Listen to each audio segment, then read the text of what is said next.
ভালো লাগলো আপনারা কলিকালের ধর্ম মনুষ্য ধর্ম পালন করলেন, হাতে তালি দিয়ে মহাপ্রভুর আদেশ পালন করলেন।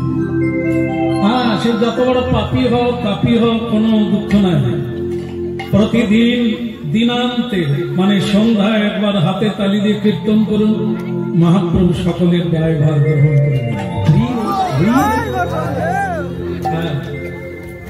কিন্তু একটা জিনিস এখানে খারাপ লাগছে, বলি নাকি বলবো না, ছেড়ে দেবো? একদিনের জন্য এলাম, খারাপ কথা বলবো? মানে এখানে আমি বেশ কিছুক্ষণ আগে এলাম, সবই ভালো লাগছে।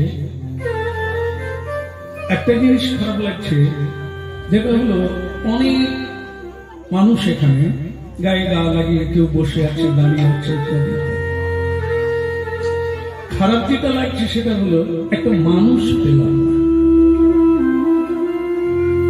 অনেকক্ষণ থেকে এসেছি, আমার অনেক ব্যাগপত্র আছে, পটলা পটলি আছে, কেউ একটা নিয়ে যাওয়ার লোক পেলাম। মানে এই দুঃখটা আমাকে বলতে হলো। অনেকক্ষণ থেকে রেলওয়ে স্টেশনে দাঁড়িয়ে আছে, আপনারা খুব মনোযোগ দেওয়ার চেষ্টা করছেন, হরিনাম শুনতে এসেছেন, শুনেন শেষ হতে যাচ্ছে, বলেন এই তো শুরু হলো, শেষ হয়ে যাবে। এই হচ্ছে নিয়ম। শুরু যদি হয় তো জানবেন শেষের দিকে যাচ্ছে, জন্ম যদি হয় তাহলে জানতে হবে। সুতরাং এটা হুঁশ রাখতে হবে, আর তার জন্য একটু নীরবতা দিয়ে, যেখানে যেমন সেখানে তেমন, যেদিন যেমন সেদিন তেমন, যেখানে এসেছি যে কারণে এসেছি তাই গুরুত্ব দিলে আপনার গুরুত্ব বাড়বে। এই যে বলা হলো যে প্ল্যাটফর্মে দাঁড়িয়ে আছে অনেকক্ষণ থেকে, একটা মানুষ পাওয়া যায় না। তা আপনারা বলবেন হরিনাম শুনতে এলাম যেখানে সেখানে প্ল্যাটফর্ম কোথায় ছিল? এরই জন্যই তো হরিনাম, ভারতীয় আধ্যাত্মিক তত্ত্ব। প্ল্যাটফর্ম বা রেলওয়ে স্টেশন, এটা হচ্ছে প্রতিটি সংসারকে একটা প্ল্যাটফর্ম বলা। রেল স্টেশনে যেমন নানা জায়গা থেকে মানুষ এসে নামে, সংসার স্টেশনে একই রকম। ও ওখানে মরলো, এখানে নামলো, মানে জন্ম হলো, আর এখানে ছুটি হলো, অন্য জায়গায় গিয়ে নামলো। আধ্যাত্মিকবাদীগণ সংসারকে একটি প্ল্যাটফর্ম বলেছে। ভক্তমন্ডলী মায়েরা, তার যাত্রী হলেন আপনারা, আপনারাই সেই যাত্রী। বিভিন্ন জন্মে বিভিন্ন জায়গায় জন্ম নিয়েছে, এবারে এখানে, পরের বারে স্টেশন বদলে যায়। আজকে আর কথা বলা যাবে না, আমি যতক্ষণ ছিলাম না মিটে গেছে, এখন শুনতে হবে। আমি আবার নেমে যাব, আপনারা বলা চালু করবেন। এটাই নিয়ম নাকি? না সকলে বলবেন? সকলে বললে কেউ শুনবে না, একজন একজন করে আসবেন, আমি চলে যাব। তাহলে এখন শুনতে হবে। কি শুনলেন? এই জন্যই বলা হয় একটু নীরবতা পালন করুন, যে কাজে এসেছেন সেদিকে মন দেন।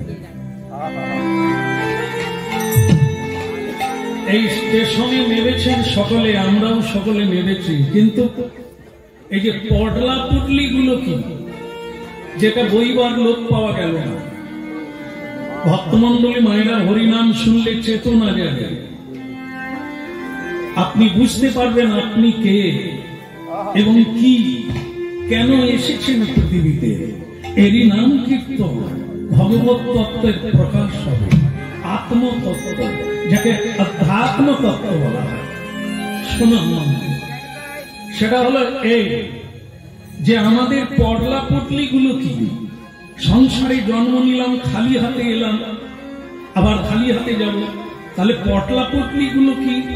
হ্যাঁ, ভুলে যাবেন না, কেউ খালি হাতে আসে না, কেউ খালি হাতে যাবে না।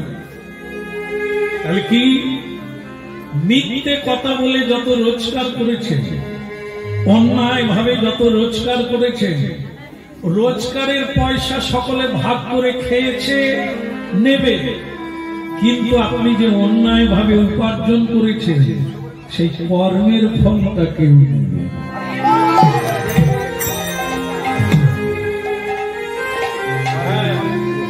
ধ্যান দিয়ে শুনুন, যদি আগামীকাল থেকে পরিবর্তন হয়, উপার্জন করে রেখে যান, সকলে নেবে, জায়গা জমি ভাগ করবে, টাকা পয়সা নেবে, কিন্তু আপনার কর্মের ফলটা কেউ নেবে না। ওটাই পুটলি হয়ে বাড়তে বাড়তে আপনার ঘাড় ব্যথা হয়ে যাচ্ছে, প্রতি জন্মে বহন করে নিয়ে যাচ্ছে। এই জন্য কর্ম অনুসারে আপনি মা পান, সংসার পান। যে বাড়িতে কোনোদিন প্রসাদের ব্যবস্থা নেই, ওখানে জন্ম হলো কেন? যে বাড়িতে কোনোদিন গুরু আসে না, এখনো গুরু হয় না, পূর্বপুরুষ থেকেই হয় না, ওখানে আপনার জন্ম হলো কেন? ও তো আপনার কর্মফল। এই জন্য ওই পুটলিটা আমাদের সবার কাছে আছে, কারো পাপের পুটলি, কারো পুণ্যের পুটলি। কেউ নবদ্বীপে জন্ম নেয়, কেউ ভক্তিমতী মায়ের গর্ভে জন্ম নেয়, কেন? ওর সুকৃতির পুটলি আছে। এই জন্য তেমন মা পেয়েছে, যার গর্ভ থেকে প্রসাদ পাচ্ছে, জন্মের পরে তো আর কোনো কথাই নাই প্রসাদ।